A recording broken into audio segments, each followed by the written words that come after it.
Hello, and welcome back to another episode of Bestseller Live. I am your host, Cynthia Johnson, and I am here today with an incredible author, Dr. Stephen G. Post. He recently published Pure Unlimited Love, Science and the Seven Paths to Inner Peace. Dr. Post, who has allowed me to call him Stephen throughout this interview, is the director of the Center for Medical Humanities, Compassionate Care, and Bioethics at Renaissance School of Medicine at Stony Brook University, and president of the Institute for Research on Pure Unlimited Love, which he founded with his mentor, Sir John Templeton. A leading voice at the intersection of science, spirituality, and compassion in the action, he has spent more than 40 years researching how love, giving, and altruism shape health, resilience, and cultural transformation. This is not his first book. Dr. Post has also authored several books, including Pure Unlimited Love and Why Good Things Happen to Good People, and has published over 400 articles in peer-reviewed journals. Welcome, Dr. Post, Stephen. It's wonderful to have you here today. Thank you very much, Cynthia. It's nice to meet you. So it's really interesting reading your bio. It's this medical meets spirituality, but in an almost institutional sense, which I haven't seen much. Can you give us a little rundown of how your career became so wide? Well, originally I was very much into world religions at the University of Chicago, and I was very excited by spirituality, and I continue to be so. However, I needed a good day job, and so I went into medical ethics, to be blunt, and that's been very rewarding. I've enjoyed it. I've been teaching at the major medical schools around the country: Chicago, Michigan, Case Western for 20 years, and Stony Brook for 16 years. But always have simultaneously kept my hand in the world of spirituality and spiritual writing. And I've been able reasonably well to incorporate that into medical school education, especially here at Stony Brook. It doesn't work every time, but here it's worked very, very well. And so I feel comfortable and happy, and I can't complain. And I'm speaking to you from my office at, again, the Renaissance School of Medicine, because medicine needs a renaissance. It's gotten so far away from compassionate care, and that's got to be the great future of healing. And with this book, who did you write it for? Who is Pure Unlimited Love for? Well, I wrote it really for young people, um, teenagers, young adults, because it kind of lays out some ideas about how life might look if you follow certain paths and you try to be loving every day, meditational, loving, intentional, and so that's really who I wrote it for. I'm not sure that it's necessarily going to catch on with the young people, but it's doing pretty well.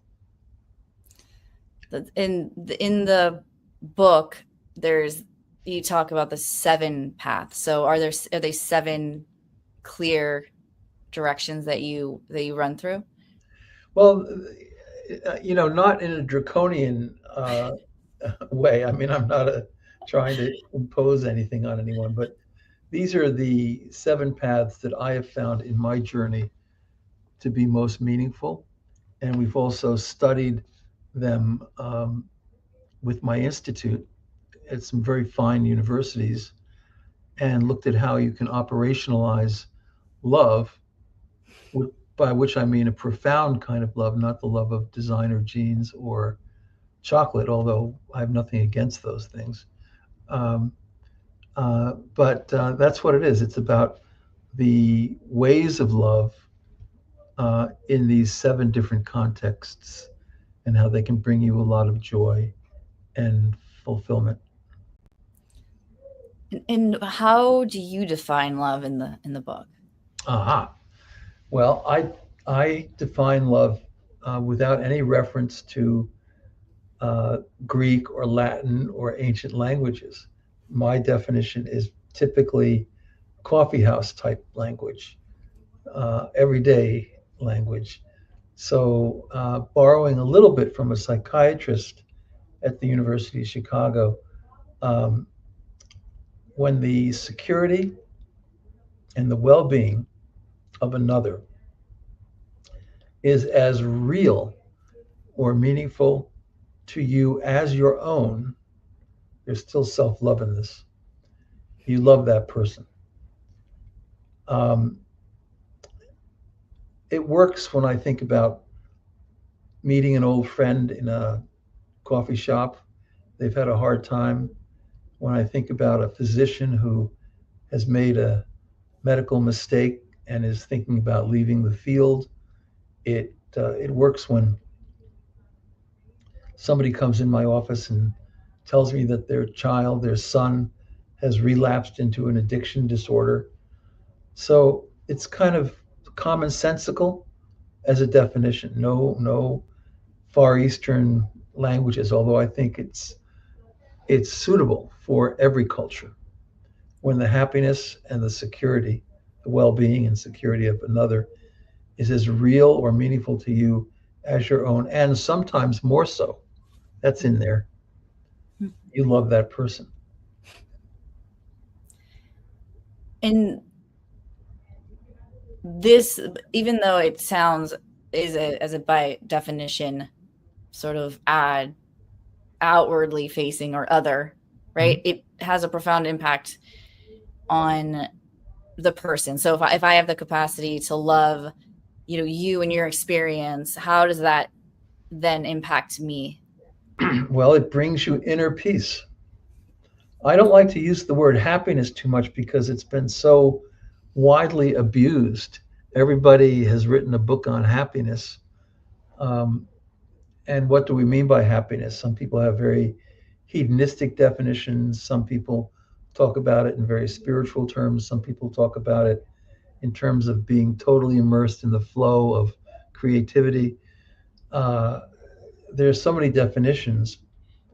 It's even worse than the word love.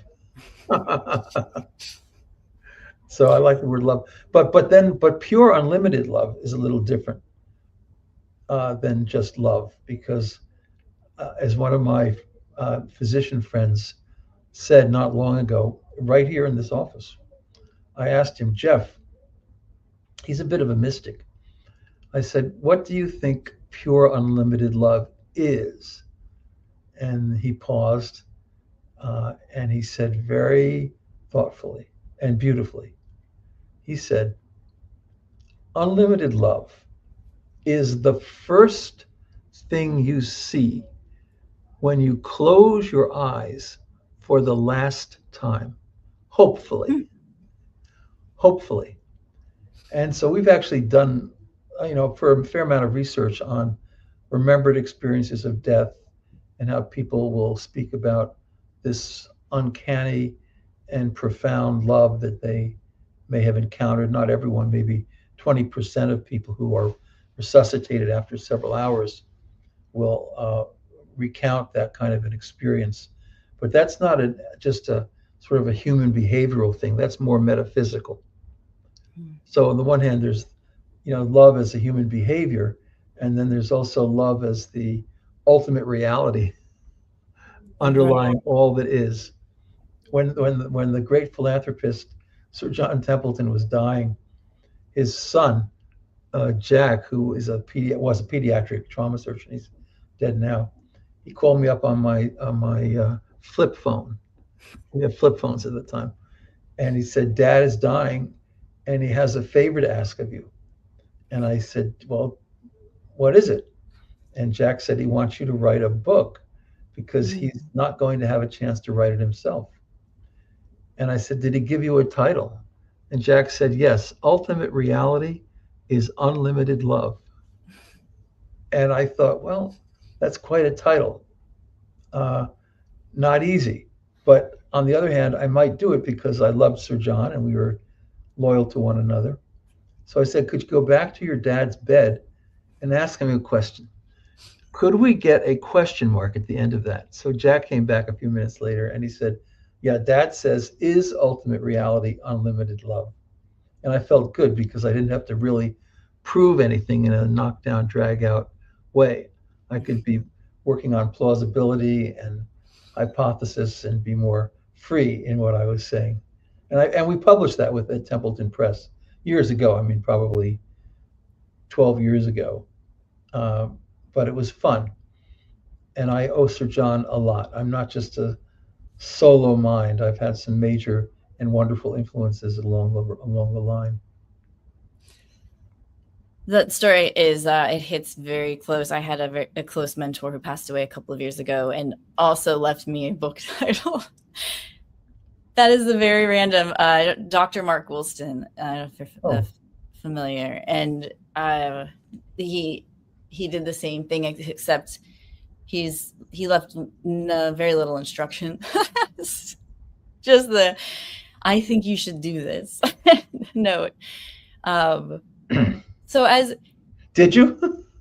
I have started, my co-host of this show, we swap off. We are writing it together. So yeah, it's kind of a fearful project because who can really deeply understand the mind of another human being, especially when they've checked out and they're not on the earth anymore.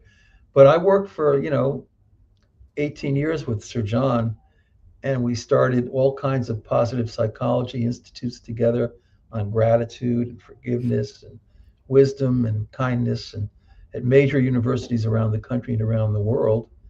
And so I felt like I knew him, and he felt like he knew me, and he entrusted me to do that, which was I think, a compliment.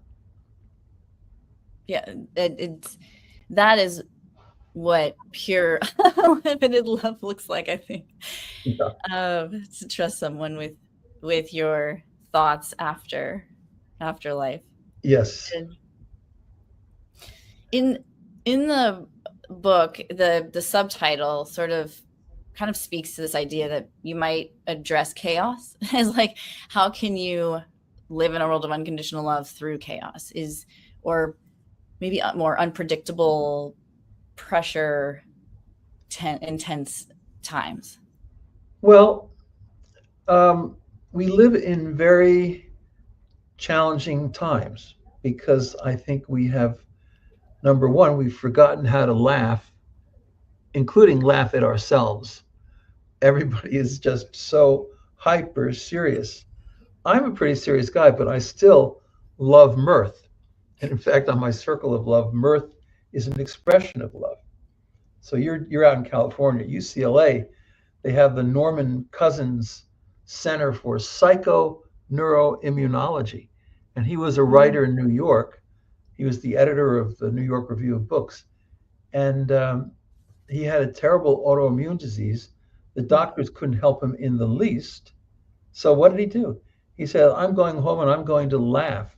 So he watched videos from Candid Camera and the Three Stooges and the Marx Brothers and whatever. And he actually got better. And he founded a major worldwide movement through that particular series of actions. And there's now an Institute for Psychoneuroimmunology at the NIH. And they do beautiful studies on laughter at UCLA, which I think is really cool. That's I did not know that. That's incredible. Oh my gosh, that's amazing. Hey, yeah. So I use little. They're not quite as bad as dad jokes, but I use a little more complicated mirth. Always positive, always uplifting, with patients who are interested in that, with medical students, with other clinicians. So my most recent one is this. See if you can get this. What do you do if you have dyslexia, insomnia, and you are an agnostic? What do you do if you have, dyslexia, insomnia, And Hallucinate. no, and you're an agnostic. Well, that's as good as it might get. But I suppose I would say the answer is there is an answer. You're up all night wondering about the existence of dog.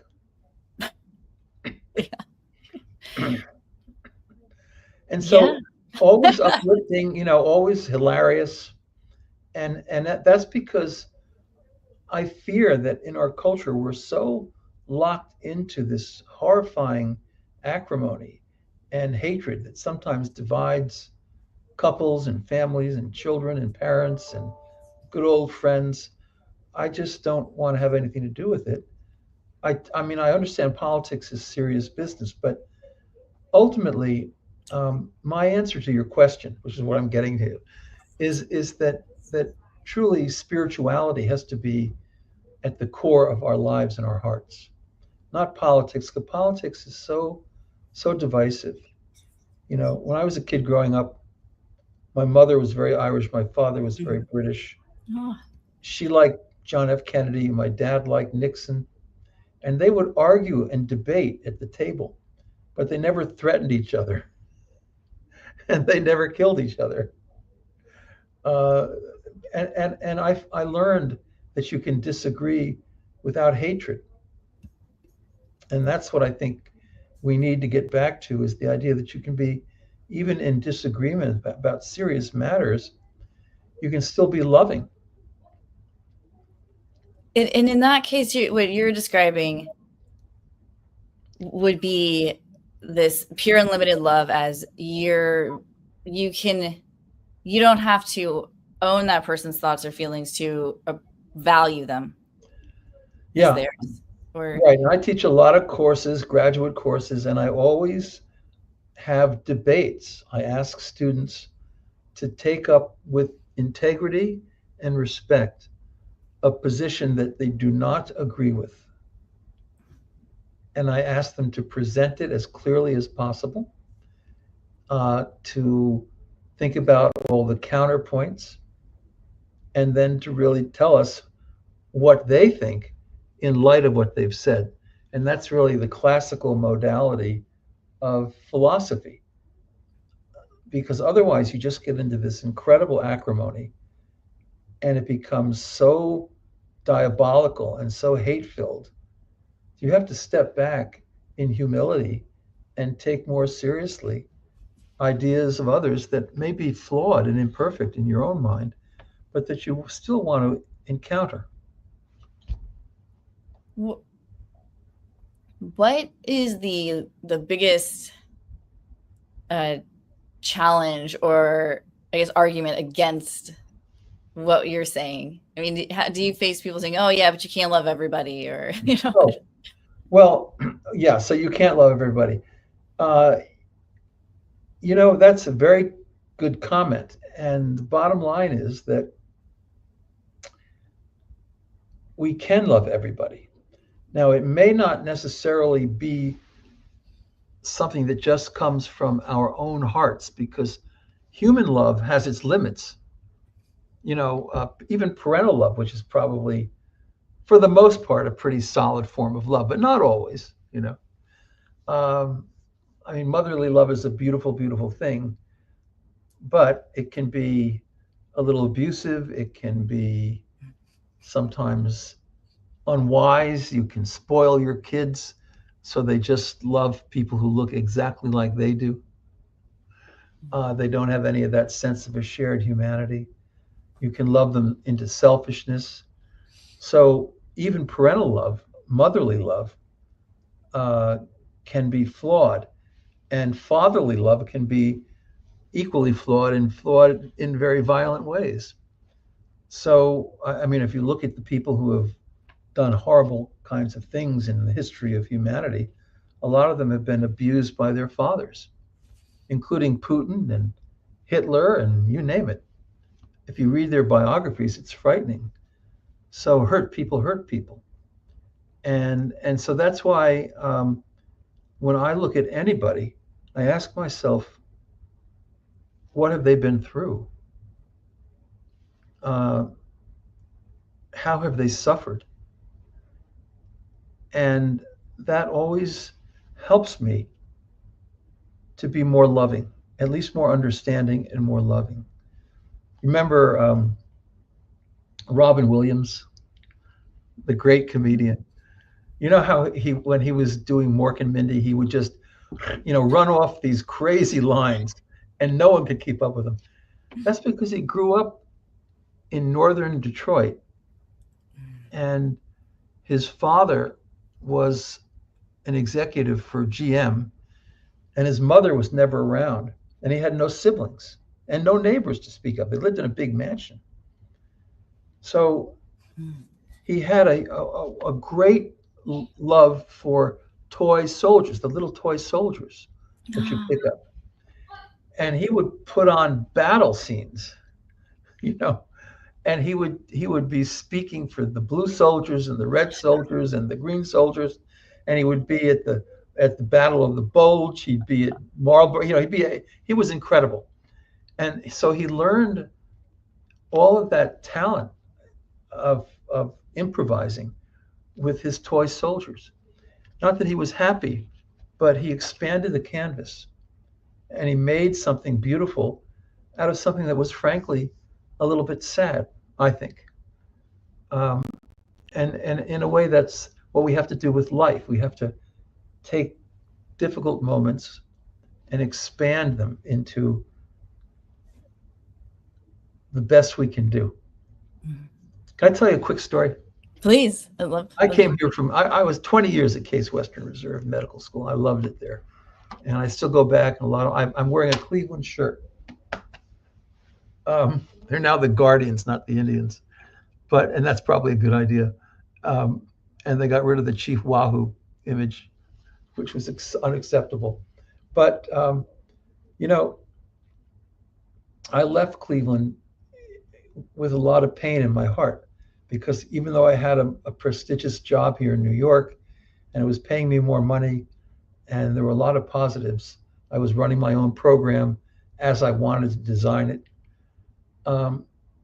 It was still very painful. So I got here and I'll tell you, it was the summer of 2008 and it was raining cats and dogs. And my wife was with me and my son, my younger child, Drew. And suddenly it dawned on them that we'd really left Cleveland. He was getting texts from the people on his soccer team in junior high. And Dad, how am I going to play soccer? I'm in New York. So, and my wife was very upset. We had talked about this, but it hadn't really been processed. And so they were screaming bloody murder. It was one of the worst nights of my life. And what did I do? I didn't get mad. I went out in the car. First, I said, hold on. I can't really do much about this at this point, but I can go out and get some pizza. So I went out in the car on 25A to Little Joe's Pizzeria. And I was in the foyer of the pizza place, and there was a newspaper only known to natives of the North Shore of Long Island. It's called the Three Village Herald. And the only article on the front page was in big black print, the headline, "Unlimited Love Comes to Stony Brook." And some cub reporter had gone online. I'd done things for Oprah and Dr. Oz, all kinds of stuff. And she picked all that up. And she even interviewed the dean of the medical school, who was a very well-known pediatric nephrologist, and my department chair. And they said, well, we don't know much about this unlimited love stuff, but we think he can create a program that will help medical students and physicians practice more compassionately. So they already were ahead of the game because that was a great thing to hear. So what happened was, I thought it was just a terrible way to get started. The next day I was coming up the escalator in the medical school for the first time.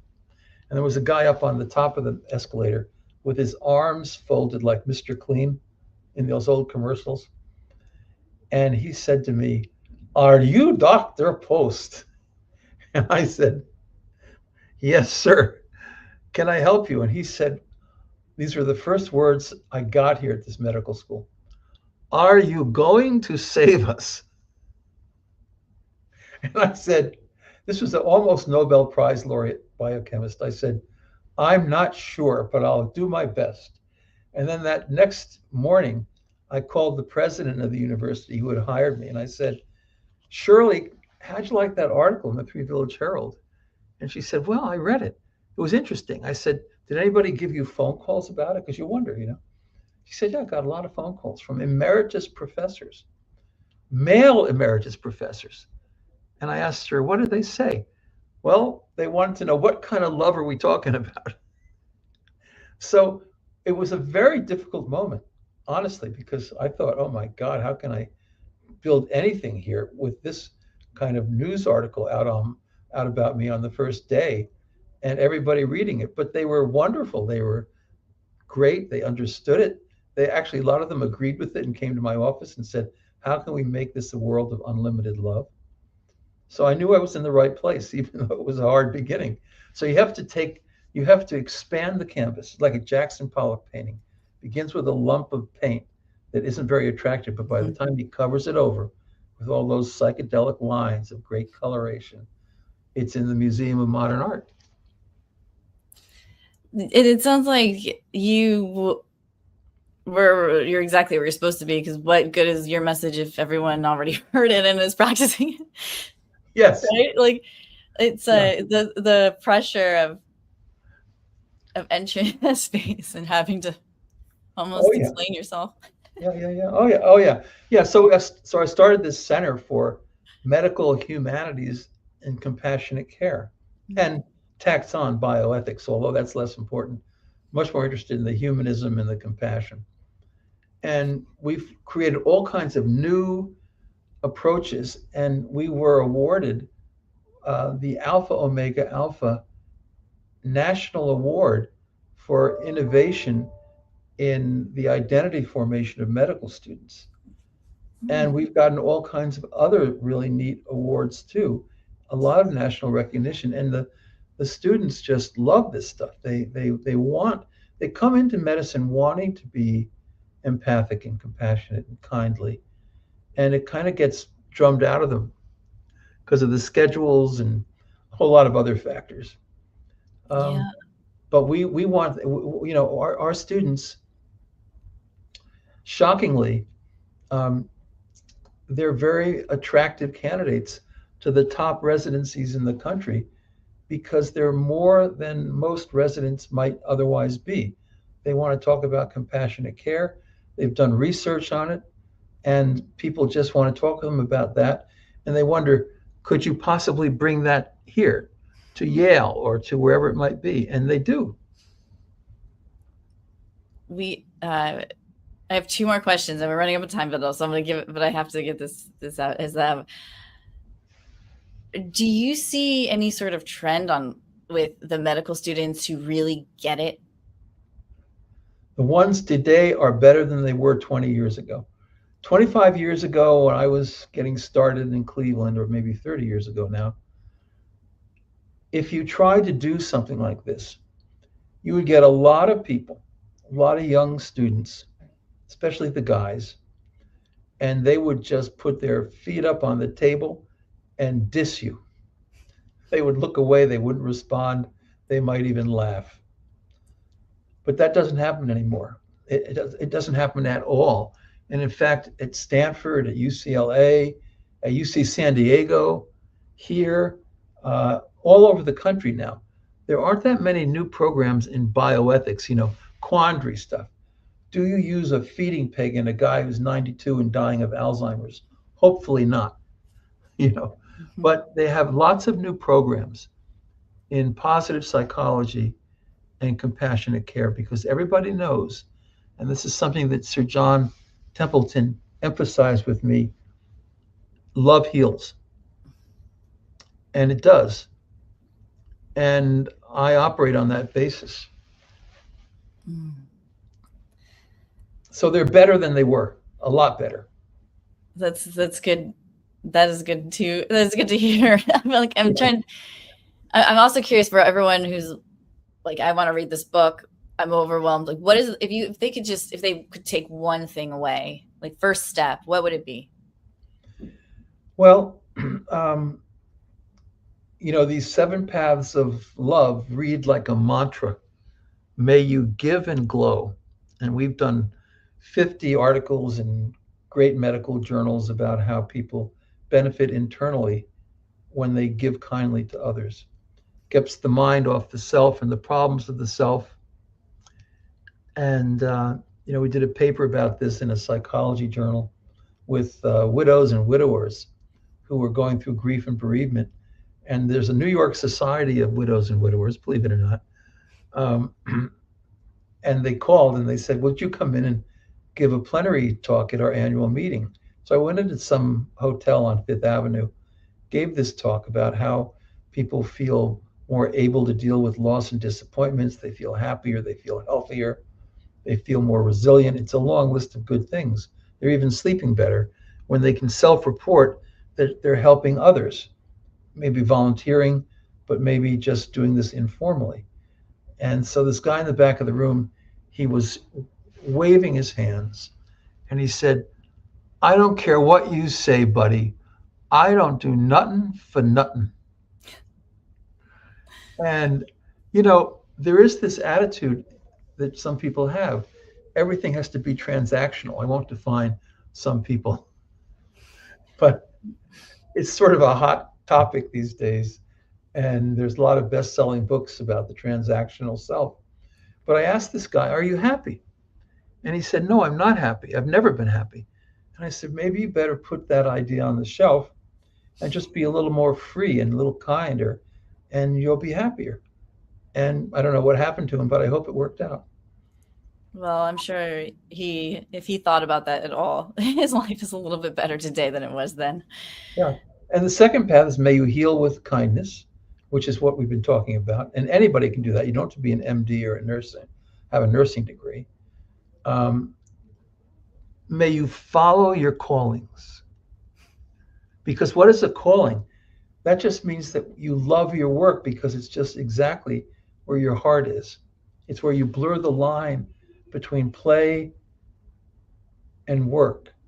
And so the reason I've been able to hold up in medical schools for now all these years is because every day, at least to a large extent, it's not flawless, but when I walk up the stairs, I feel like this is what I truly want to be doing. It's what I'm called to be doing. Then may you raise kind children. We spent $3 million supporting research on that with lots of good researchers. And it's very practical because I'll tell you, if you bring children into this world and they are unkind and gremlin-like, you're not going to be a very happy mom or dad. And then finally, fifthly, may you know the one mind. I'm big into the one mind, and have known a lot of people like Larry Dossi, and the Dalai Lama wrote the foreword to this book. So he's a one mind guy, that our mind is not just derived from tissue and brain and cells, but rather in a lot of ways, it uses that as a platform, but it precedes it. So that's mind before matter, which is what all the great Eastern traditions believe, and mostly Christianity and Judaism did too. So the mystics understand that. And then sixth, may you cherish the gift of nature. Because when you go to meditate in your local community, what you'll find is there's probably a little water fountain, probably some wind chimes. When you connect with nature, you get freed up from all the anxieties of everyday life, going from point A to point B, and you discover a lot of inner peace. And then the final one is may you honor the spirit of freedom, which is basically meaning honor the golden rule: do unto others as you would have them do unto you. And I view that as a spiritual gift. I'm sort of loosely Episcopalian because everybody who's Episcopalian is only loosely so. But I'm also, I'm very into Hinduism, and I go to Bangalore to the Indian Institute for Advanced Studies, and we had a wonderful conference on consciousness. And that consciousness is the basis of all of reality in the minds of the Hindus and in the minds of a lot of quantum physicists as well. And so we all have some of that within us.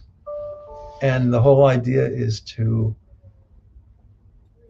find that in the difficult moments and bring peace to the world in that freedom of love and creativity. And if you can do that, you're going to be happy. I don't use that word happiness that much, but you're still going to be happy. I'll say it. You're going to have inner peace. This is such a good conversation, and just the way that you live, your calmness throughout the discussion, the way you approach conversation, even should tell everyone why they should read the book and pick it up. So we're at time. I appreciate you doing this so much, and if you could. There it is. Yes, there it is. Okay. Pure Unlimited Love with a foreword by His Holiness the Dalai Lama. The last foreword the Dalai Lama is doing, because he's 92 years old and he doesn't have it in him anymore to be writing forewords left and right. So I feel very grateful and very honored that he was able to do that. That's amazing. Well, we will put where everyone can get the book in the show notes. But thank Amazon, you. Amazon, whatever they get their books, usually online these days. That's great. And if someone wanted to reach out to you or send you a thank you for writing this, where could they find you? Okay, you can go to my website, which is www.unlimitedloveinstitute.org. unlimitedloveinstitute.org. You can email me anytime you want at Stephen.post, Stephen with a PHEN, .post at stonybrookmedicine.edu. Stony Brook, STONY, and then BROOK, medicine, no periods, .edu. You can Google me. I'm around. I'm Googleable. Googleable. Perfect. Well, thank you again, Stephen, Dr. Post. Either way, it was a pleasure to have you. And for all of you who are watching, we'll be back next week with another episode of Bestseller Live. Thanks so much. Thank you for having me.